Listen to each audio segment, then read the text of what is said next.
الحمد للہ وکفا وسلام علی عبادہ الذین اصطفیٰ اما بعد۔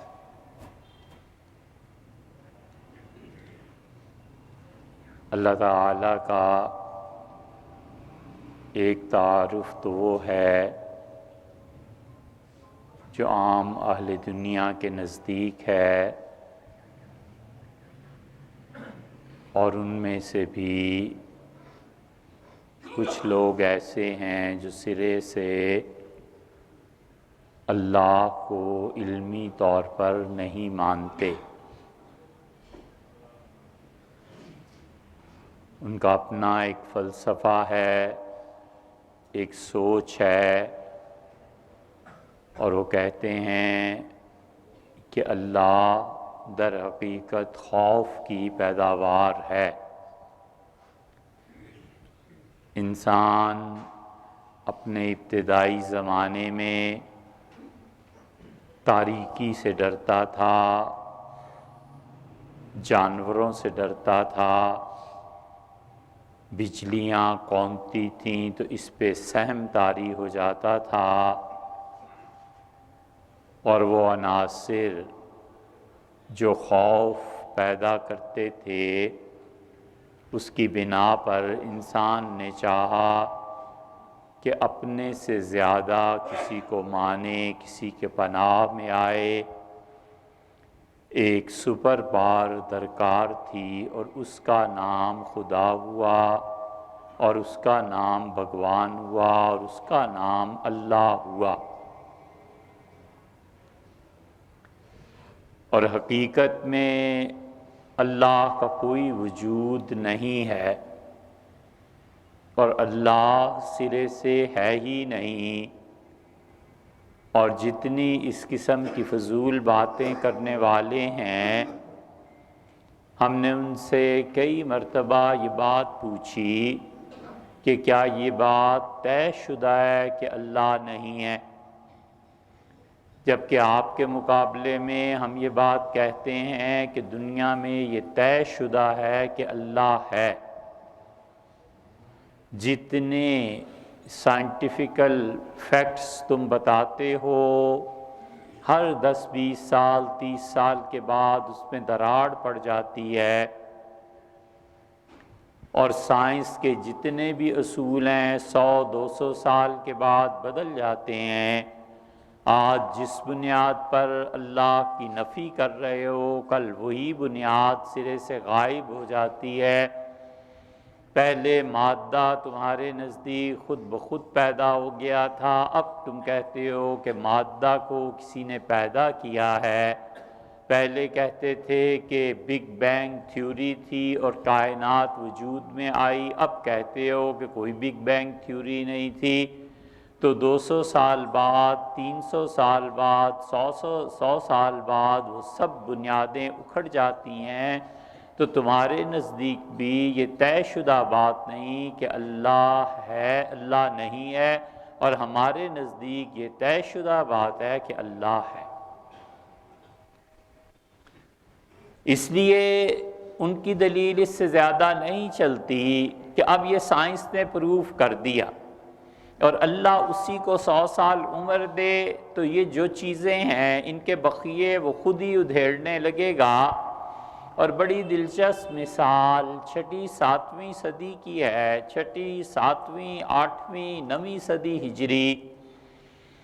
اللہ تعالیٰ نے جیسے مٹھیاں کھول دیں، اور اللہ نے اتنے امت مسلمہ پہ ہیرے برسائے کہ اس سے پہلے صحابہ کرام رضی اللہ عنہم کے دور میں اتنے لوگ تھے، یا پھر ان صدیوں میں اتنے لوگ آئے، علم سے بھرپور، عقل سے بھرپور، تصوف ان کے ہاں رائج، اور ایک ایک بات پر 100 دلائل، اور خلافت کے قیام کے لیے 100 آدمی بیک وقت موجود، اور اتنا کچھ تھا کہ جیسے دودھ سے لبریز پیمانہ تھا اس امت کا۔ اتنے افراد تھے، وہاں روم تھے مثنوی والے، ابن عربی تھے، فرید الدین عطار تھے، حکیم صنائی تھے، حافظ ابن حجر تھے، یہ شیخ الاسلام ابن تیمیہ تھے، ان کے شاگرد ابن قیم تھے، ابن کثیر تھے، ابن رجب تھے۔ کوئی ایک آدمی ہو تو اس کا نام لے۔ حضرت معین الدین چشتی تھے، سلطان محمود غزنوی تھے، شہاب الدین غوری، کتنوں کا انسان نام لے رحمہ اللہ۔ اور ان میں رازی فلسفے کے امام تھے، اور رازی پر انتہا تھی عقل کی، اور ان کی خط و کتابت ابن عربی سے تھی۔ ابو علی سینا کی خط و کتابت فارابی سے تھی، اور چھوٹی چھوٹی باتوں سے کتنے بڑے بڑے حقائق برآمد کرتے تھے۔ ابو علی سینا کو کسی نے خط لکھا، اور اس سے لکھا ابو علی سینا سے یہ حکایت اور روایت منتقل ہے، اصل ماخذ اس کا معلوم نہیں۔ اس نے ابو علی سینا سے پوچھا کہ محبت کیا ہے؟ اس سے کہا زندگی میں پہلی مرتبہ محبت کا ادراک ہوا جب ہم غربت میں تھے، اور میرا باپ غریب آدمی تھا، اور اس کے والد نے جب تک باطنیوں کا اثر قبول نہیں کیا تھا، اور باطنیوں کا ٹارگٹ یہ تھا کہ اہل السنہ والجماعت کے جو علماء ہیں انہیں قتل کر دو، اور پوری اسلامی دنیا میں قتل عام تھا۔ حسن ابن صباح، اس کی جنت، یہ وہ سارا شخصانہ تھا۔ اور جو شخص عصر کے بعد گھر نہیں پہنچتا تھا، بڑے علماء دین میں سے یہ سمجھ لیا جاتا تھا کہ اسے شہید کر دیا گیا۔ اور باطنی پوری دنیا پر چھائے ہوئے تھے، مسلمان دنیا پہ۔ ابو علی سینا کے والد بھی باطنی تھے، تو ابو علی سینا نے کہا کہ باطنیوں میں جب والد نے شرکت کی تو پھر تو بہت مالدار ہو گئے، لیکن اس سے پہلے غربت کا دور تھا، اور ماں 4 بہن بھائیوں کی بڑی پرورش، بڑی ساخت پرداخت، بڑا مان رکھنا، یہ سب کچھ تھا۔ اور ایک دن ماں نے والد سے کہا کہ سیب کھانے کو جی چاہتا ہے، تو والد شام کو ایک لفافہ تھیلا لے آئے، اور ہم سب بہن بھائی بیٹھے ہوئے تھے۔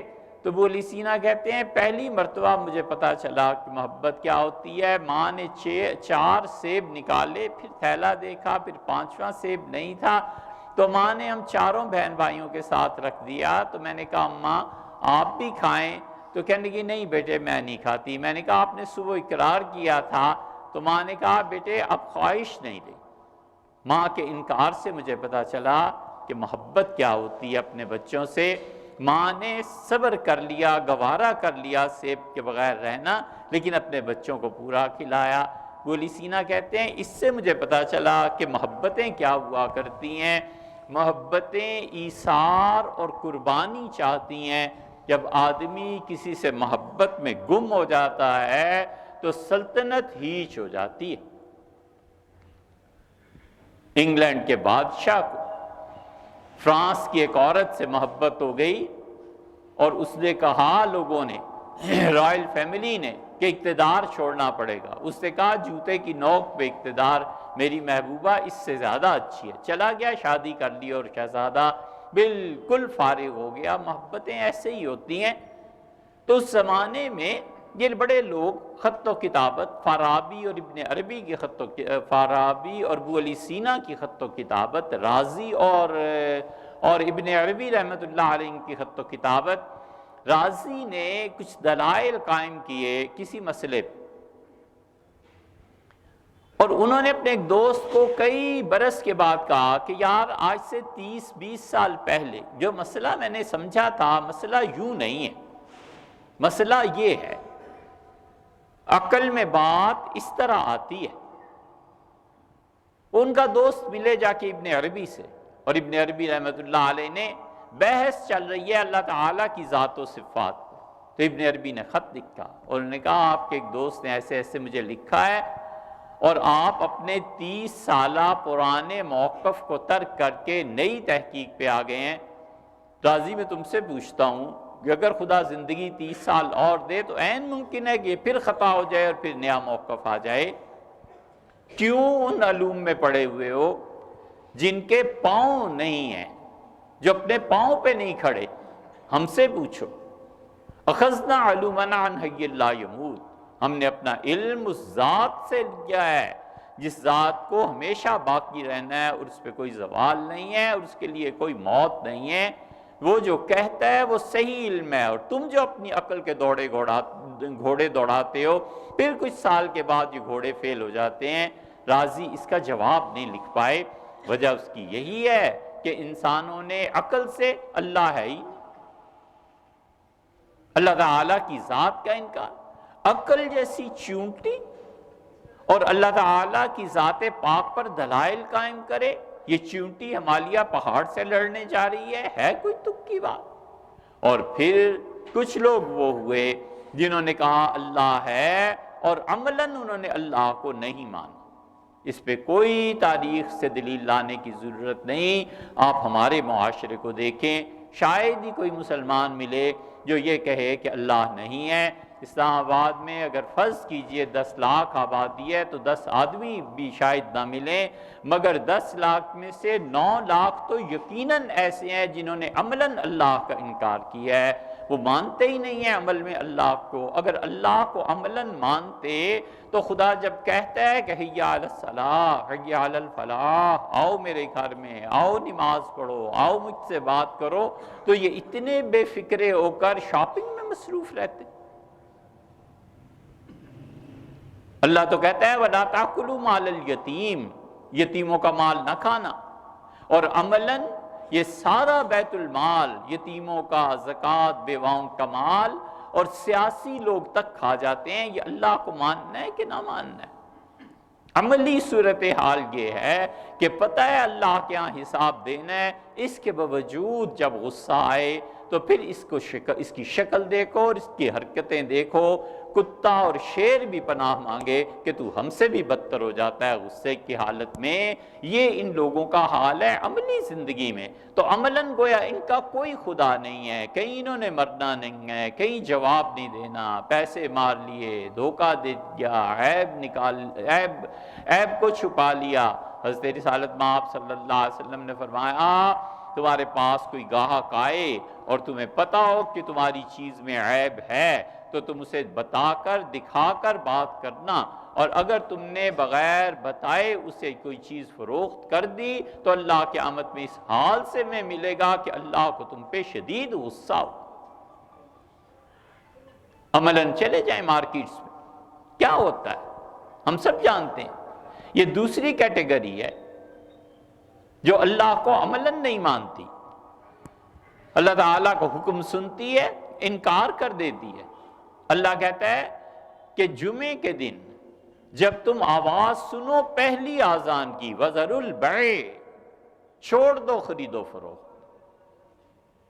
اور اللہ تعالیٰ کہتا ہے فَاسْعَوْا إِلَىٰ ذِكْرِ اللَّهِ، آؤ جمعے کی نماز پڑھنے۔ جمعے کی پہلی آذان کے بعد یہ سب خرید و فروخت حرام ہے، جائز ہی نہیں ہے۔ اس کے باوجود دکانیں کھلی ہوتی ہیں، پہلی جمعے کی آذان ہو گئی، پھر اس کے بعد بھی بیٹھے رہے، کاروبار کرتے رہے۔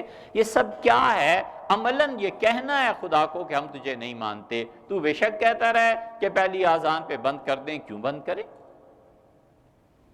یہ عملاً ساری خدا کی تکذیب ہے، عملاً خدا کو نہ ماننا ہے۔ اللہ کہتا ہے کہ وَلِلنِّسَاءِ نَصِيبٌ، اور عورتوں کا بھی حصہ ہے اس مال میں جو تم چھوڑ کے مرتے ہو، اور اللہ کہتا ہے مردوں کا بھی حصہ ہے جو مال تم چھوڑ کے دنیا سے جاتے ہو۔ اور جب تقسیم ہوتی ہے اس مال کی اور مربے اور زمینیں، عورتوں کو اب تک بالکل الگ کر دیتے ہیں اور قرآن لے جا کر جھولی میں رکھ دیتے ہیں، سندھ میں اور پنجاب میں یہ وڈیرے، اور کہتے ہیں کہ تمہاری شادی اس قرآن سے کر دی۔ دلیل کہاں سے لی ہے؟ حضور اقدس صلی اللہ علیہ وسلم کے زمانے میں پیسے مال بہت تھوڑا تھا، مسلمان بہت غریب تھے۔ ایک لڑکی آئی اور اس سے کہا اللہ کے رسول میرا نکاح کر دیں، ایک لڑکا آیا اس سے کہا اللہ کے رسول میرا بھی نکاح کر دیں، میں اس کے بغیر بہت تنگ ہوں۔ رسول اللہ صلی اللہ علیہ وسلم کوئی حق مہر ہے؟ اس سے کہا کچھ نہیں۔ آپ نے فرمایا اچھا پھر اس طرح کرو قرآن کچھ آتا ہے؟ اس نے کہا جی آتا ہے۔ آپ نے فرمایا قرآن اس کو سکھا دو، یہی تمہارا حق مہر۔ تعلیم کو رسول اللہ صلی اللہ علیہ وسلم نے حق مہر قرار دیا۔ وجہ اس کی یہ کہ شدید غربت تھی، کوئی چیز نہیں تھی، اس لڑکے کو آپ لوٹا دیتے۔ ایک جگہ آتا ہے، اس سے کہا اللہ کے رسول چاندی کا یہ چھلا ہے، رسول اللہ صلی اللہ علیہ وسلم ادھر لا، اس نے چاندی کا چھلا اتارا اور نبی کریم صلی اللہ علیہ وسلم نے عورت کو دے دیا۔ ایک جگہ اللہ کے رسول ایک چادر ہے، فرمایا ادھر لا، چادر اس عورت کو دے دی، فرمایا جاؤ یہ تمہارا حق مہر ہے۔ اتنے شدید حالات تھے۔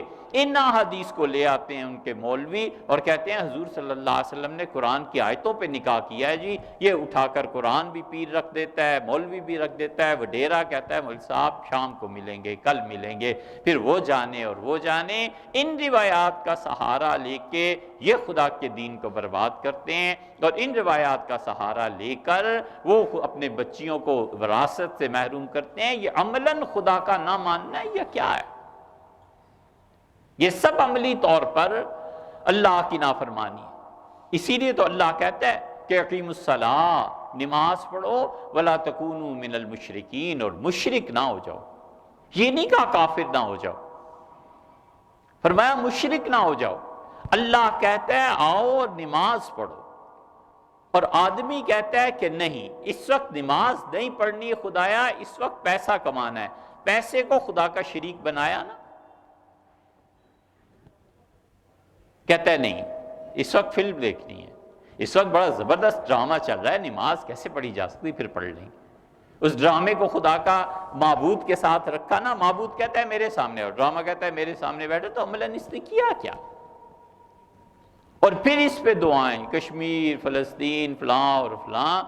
حیران ہوتے ہیں کہ پاگل دنیا میں کہیں ایسے بھی ہوتے ہوں گے کہ خدا کے منہ پہ بیٹھ کے اس کی نافرمانی کریں اور پھر اسے کہیں تو مہربانی بھی کر۔ ہو نہیں سکتا۔ کائنات میں اللہ نے یہ اصول ہی نہیں رکھا کہ آدمی جس چیز پر اعتراض کرے پھر اس سے نفع بھی اٹھائے، کبھی نہیں ہوتا۔ اعتراض نفع کو ختم کر دیتا ہے، اعتراض فائدے کو ختم کر دیتا ہے۔ اعتراض کرتا ہے اللہ کے حکم پہ اور پھر کہتا ہے خدا مدد بھی کرے، بھی وہ کیوں؟ یہ کون سا اصول ہے؟ انبیاء علیہ السلام اسی لیے اللہ کا تعارف کراتے ہیں۔ آپ پڑھیں قرآن کو، نبی آتا ہے حضرت ہود علیہ السلام، صالح علیہ السلام، شعیب اور یوسف اور ابراہیم علیہ السلام اللہ کا تعارف کراتے ہیں۔ حضرت یوسف علیہ السلام کے بھائی سامنے آئے، جو کچھ انہوں نے کیا تھا سو کیا تھا۔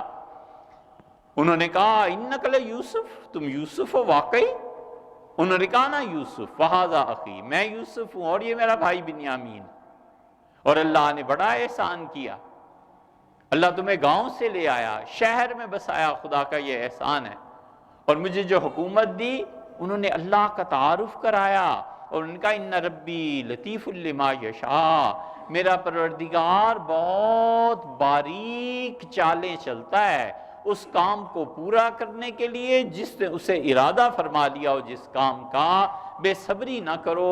اللہ اس کام کو پورا کرنے کے لیے بہت آہستہ آہستہ چلتا رہتا ہے، چلاتا رہتا ہے، دنیا کو خبر بھی نہیں ہوتی۔ اور جس بچے کے قتل کے در پہ تھے اسے مصر کا حکمران بنا دیا۔ اسی لیے رسول اللہ صلی اللہ علیہ وسلم نے فرمایا کہ بچو مظلوم کی بد دعا سے۔ آپ نے فرمایا وہ سفر کرتی ہے آسمانوں کی طرف، رات کی تاریکی میں دعائیں اور بد دعائیں چپکے چپکے اللہ کی طرف سفر کرتی ہیں، اور آدمی نہیں جانتا کہ اپنی تباہی کے کیا کیا اسباب اور سامان پیدا کر رہا ہے۔ یہ نبی نے تعارف کرایا یوسف علیہ السلام، ان کا ان ربی لطیف لما یشاء، میرا رب جب کوئی کام کرنا چاہتا ہے نا تو اتنی باریکی سے مخفی پوشیدہ چپ کر کے کام کرتا ہے کہ جہان کو خبر نہیں ہوتی، اور یوسف علیہ السلام کی شخصیت اچانک نمودار ہوتی ہے اور چھا جاتی ہے مصر۔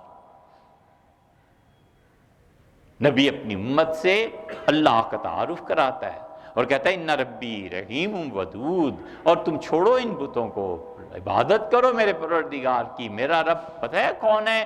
رحیم، بار بار رحم کرتا ہے، بار بار اپنے بندے کی طرف آتا ہے، بار بار اپنے بندے پہ مہربانیاں کرتا ہے۔ بندہ نت نئی حرکتیں کرتا ہے اور پھر آ کے بیٹھ جاتا ہے اور کہتا ہے غلطی ہو گئی، کہتا ہے معاف فرما دیں۔ اللہ کہتا ہے کوئی بات نہیں، ہو جایا کرتی ہے، ہم نے معاف کیا، پھر آتا ہے پھر معاف کیا، پھر آتا ہے پھر معاف کیا۔ رسول اللہ صلی اللہ علیہ وسلم نے فرمایا اللہ کے ایک بندہ کوئی حرکت اس سے ہو گئی تھی، پھر اس سے اللہ سے کہا کہ مجھے معاف کر دے، اللہ نے فرمایا میں نے معاف کیا۔ وہ دوبارہ آیا وہی حرکت کر کے، اور جب وہ رویا تو اللہ نے فرشتوں کو بلا کے کہا کہ علم عبدی، میرے بندے کو پتا ہے ان لہو ربن، اس کا کوئی پروردگار ہے، اس کا کوئی بڑا ہے، کوئی ایسی جگہ ہے جہاں جا کر یہ رجوع کر سکتا ہے، کوئی کھڑکی کوئی دروازہ تو کھلا ہے۔ علم عبدی ان لہو ربن، اور اس میرے بندے کو اتنا شعور تو ہے کہ میں ہوں، اور یہ آیا ہے ہم سے مانگنے، اور فرشتوں گواہ رہنا ہم نے اس دوبارہ معاف کر دیا۔ پھر وہ آتا ہے، پھر وہی کرتوت، پھر کہتا ہے معاف کر دیں۔ اللہ کہتے ہیں میں اس سے خوش ہوں اپنے بندے سے، اسے پتہ ہے نا میرا، اسی لیے تو بار بار آتا ہے فرشتوں لکھو آئندہ موت تک بھی یہی گناہ جتنی مرتبہ بھی کرتے رہے ہمیشہ کے لیے معاف کیا۔ مواخذہ ہی اٹھ گیا، پکڑ ہی اٹھ گئی۔ اس کا یہ مطلب نہیں ہے کہ آدمی اس بھروسے پہ گناہ کرے، لیکن انہوں نے کہا ان ربی رحیم ودود، اور میرا پروردگار تو بہت محبت کرنے والا ہے۔ اس دنیا میں کسی شخص کو دل کا اس سے بڑا مرض اور روگ نہیں لگا کہ اس کا دل اللہ کے علاوہ غیر کی محبت میں گرفتار ہو جائے۔ دل کا سب سے بڑا روگ اور بیماری یہی ہے کہ بندہ اللہ کے علاوہ غیر کی محبت میں پھنس جائے۔ غیر کون ہے؟ مال ہے، دنیا ہے، اولاد ہے، عورت ہے، کیا کیا چیزیں ہیں، ایسا اس کی محبت میں ڈوبا کہ اولاد حرام چاہتی ہے، حرام کما کے لا کر دے رہا ہے۔ اولاد کہتی ہے کہ ڈاکہ ڈالو، کچھ کرو، پیسے چاہیے، وہ کرتا ہے اور لا کے دیتا ہے۔ سب کچھ اللہ کی محبت پرے پڑ جاتی ہے، اور اللہ کے علاوہ غیر کی محبت میں گم ہو جاتا ہے۔ دنیا میں اس سے بڑا دل کا مرض نہیں ہے کہ اس کا دل اللہ سبحانہ وتعالی کی محبت کے علاوہ کسی اور کی محبت میں گرفتار ہو جائے۔ سارے گناہوں کی جڑ ایک ہی ہے، وہ یہ کہ بغیر کسی تجسیم کے ولیعذ باللہ اپنی ہتھیلی پہ زندگی کو رکھے اور سوچے مرکز کیا ہے، میری ساری زندگی کس چیز کے گرد گھوم رہی۔ اگر مرکز اللہ ہے اور ساری زندگی دن رات اس کے گرد گھوم رہے ہیں نا، تو اس جیسا کامیاب آدمی کوئی نہیں۔ اور مرکز پیسہ ہے، مرکز کوئی عورت ہے، مرکز اولاد ہے، مرکز ملک ہے، سلطنت ہے، عہدہ ہے، اور ساری زندگی اس کے گرد گھوم رہی ہے، تو قیامت میں اس سے زیادہ پریشان حال کوئی نہیں ہوگا، کیونکہ جن کی محبتوں میں زندگی فنا کی، قیامت میں وہ سب اس کے خلاف دشمنی کا رنگ دھار لیں گے۔ کیا کرے گا؟ گناہ ایک ہی ہے، اس ایک سکے کے پہلو ہیں، اس ایک ہیرے کے رنگ ہیں۔ گناہ ایک ہی ہے اور وہ غفلت، بس اللہ سے غفلت۔ محبوب سے بھی کبھی غفلت ہوتی ہے؟ 1 گھنٹے کے لیے بھوک لگتی ہے، 15-20 منٹ کے لیے بڑی سے بڑی چیز سامنے، او یار کھانا لاؤ، کھانا لاؤ، کھانا، اس وقت بھوک درمیان میں ہوتی ہے اور سارا کاروبار سب چیزیں اس کے گرد گھومتی ہے، بھی پہلے کھانا کھانا ہے، پیاس لگ جاتی ہے، آدمی کہتا ہے پہلے پانی پلاؤ یار، پہلے چائے پلاؤ، اٹھتے ہی پہلے چائے پلاؤ پھر کوئی بات کریں۔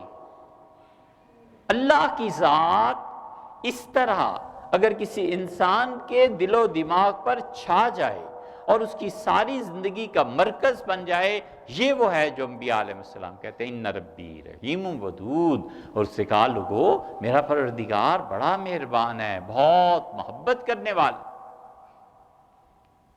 یہ ایک اور نبی ہے،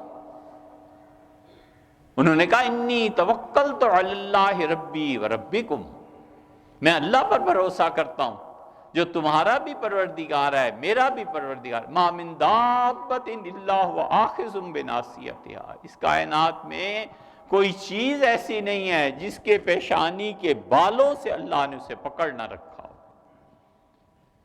جب کسی کو عاجز کرنا ہو نا، تنگ کرنا ہو، بے بس کرنا ہو، تو دو ہی صورتیں ہوتی ہیں۔ سب سے زیادہ بے بسی آدمی پہ طاری ہوتی ہے جب وہ سجدے میں ہوتا ہے، کچھ نہیں دیکھ سکتا، ہاتھ پاؤں نہیں ہلا سکتا، اوندا پڑا ہوا ہوتا ہے۔ اللہ کی عاجزی کی سب سے یہ زبردست اور کامل صورت ہے سجدہ، اور ہم لمبے سجدوں سے گھبراتے ہیں، ہم طویل سجدوں سے گھبراتے ہیں، ہم طویل رکوع سے گھبراتے ہیں۔ کیوں؟ اس لیے کہ بندگی نہیں ہے نا۔ بندگی کی چسکا ہو تو پھر پتہ چلے اس سجدے میں کیا ہوتا ہے۔ حضرت رسالت مآب صلی اللہ علیہ وسلم نے فرمایا، اگرچہ اس حدیث کی سند پہ محدثین نے کلام کیا ہے، مگر حضرت صلی اللہ علیہ وسلم نے فرمایا کہ لوگوں، تم میں سے جب کوئی سجدہ کرتا ہے نا تو در حقیقت اپنے پروردگار کے پاؤں پہ اپنا سر رکھ دیتا ہے۔ یہ سجدہ یہ ہے سب سے زیادہ بے بسی۔ اور دوسری حالت، غیر دشمن کوئی بھی پیشانی کے بالوں سے پکڑ لے، پکڑ کے جب گھسیٹتا ہے، کھینچتا ہے تو آدمی بے بس ہو جاتا ہے۔ انہوں نے کہا ما من دابۃ، اور اس کائنات میں کوئی چیز ایسی نہیں الا هو آخذ بناصیتها، مگر میرے پروردگار نے اس کو پیشانی کے بالوں سے پکڑ رکھا ہے۔ ان ربی قریب مجیب، میرا پروردگار تو انسانوں کے بہت قریب ہے۔ کتنا قریب ہے؟ اتنا قریب ہے۔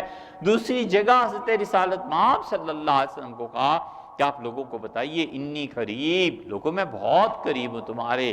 کتنا قریب ہے؟ پھر تیسری جگہ فرمایا کہ اقرب الی من حبل الورید، یہ جو سانس کی نالی ہے نا تمہاری، ہم اس سے زیادہ تم سے قریب ہیں۔ اسی لیے ایک جگہ فرمایا ہے کہ مجھے نہیں مانتے ہو، تم کہتے ہو میں نہیں ہوں۔ اچھا تم ایک کام کرو، جب کسی پہ موت آ رہی ہو نا تو تم اس وقت اس کے پاس بیٹھو۔ نحن اقرب الیہ منکم، مرنے والے کے ماں باپ بہن بھائی رشتہ دار عزیز جو بیٹھے، نحن اقرب الیہ منکم، اس وقت ہم اس میت مرنے والے کے تم سے زیادہ قریب ہم ہوتے ہیں، اور اگر تم ہم سے بھی زیادہ قریب ہو پکڑ لو اس کی روح کو، نہ نکلنے دو، پھر ہم دیکھیں کہ ہم نہیں۔ عام مثال دی، تڑپ کے مر جاتا ہے بیٹا، تڑپ کے مر جاتی ہے ماں باپ، کون ہے کوئی ایک سیکنڈ کے لیے روح کو روک سکے؟ اللہ کہتا ہے میں اس وقت تم سے زیادہ قریب ہوتا ہوں، اگر تم مجھے نہیں مانتے نا تو چلو تجربہ کر دیتے ہیں، اس وقت اس کی روح کو روک کے تم دکھاؤ اگر میں نہیں۔ اسی لیے تو وہ کہتا ہے کہ میں تمہارے بہت قریب ہوں، اور قریب ہی نہیں مجیب، تمہاری دعاؤں کو سننے والا ہوں۔ تم جو مانگتے ہو ہم دینے والے ہیں، تم ہاتھ پھیلاتے ہو ہماری شان کے خلاف ہے کہ ہم ہاتھوں کو ایسے ہی لوٹا دیں، ہم ہاتھوں کو فارغ کر دیں، ہماری شان کے خلاف ہے کہ کوئی آئے مانگے اور ہم اس کو بھیج دیں، نہیں ایسے نہیں ہوتا، ہم تمہاری دعاؤں کو سننے والے۔ یہ وہ ہے اللہ کا تصور جو کسی معاشرے میں ہوتا ہے تو پتہ چلتا ہے کہ یہ تہذیب کتنی ارتقا پذیر ہے، یہ ثقافت کب تک بچ سکتی ہے۔ اس لیے انسان کا تصور، انسان اور انسان کی نگاہ میں اللہ کا تصور، اور تیسری چیز ہے انسان اور دنیا کیا چیز ہے۔ انشاءاللہ یہ آئندہ بات کریں گے، مگر وہ جو بات شروع کی تھی ایک عشرہ مبشرہ رضی اللہ عنہ پہ، اس کے بعد ہم پھر اسے شروع کریں گے کہ اسلامی ریاست ہوتی کیا ہے اور ریاست میں عناصر کیا ہوتے ہیں، اور سیدنا ابو بکر رضی اللہ عنہ نے ریاست کو کیسے قائم کیا تھا، اور حضرت رسالت پناہ صلی اللہ علیہ وسلم اسلام کا سیاسی نظام کیا چاہتے تھے، اور خلافت راشدہ نے اس نقشے میں رنگ کیسے بھرا تھا۔ ہمارے عزیز ہیں راشد صاحب، آپ میں سے اکثر لوگ انہیں جانتے ہوں گے، ان کے جوان سال بیٹے 19-20 برس کے تھے سائم، ان کا انتقال ہو گیا، تو ابھی نماز کے فوراً بعد ہمیں ایک نکاح یہیں حضرات تشریف لائیں وہ پڑھانا ہے، اور اس کے بعد جنازہ ان کا 76 پارک میں جہاں مدرسہ ہے وہیں ہوگا۔ جن صاحبان کو بھی چلنا ہو وہ اسی وقت چلیں، امید ہے 2:15 جنازہ ہو جائے۔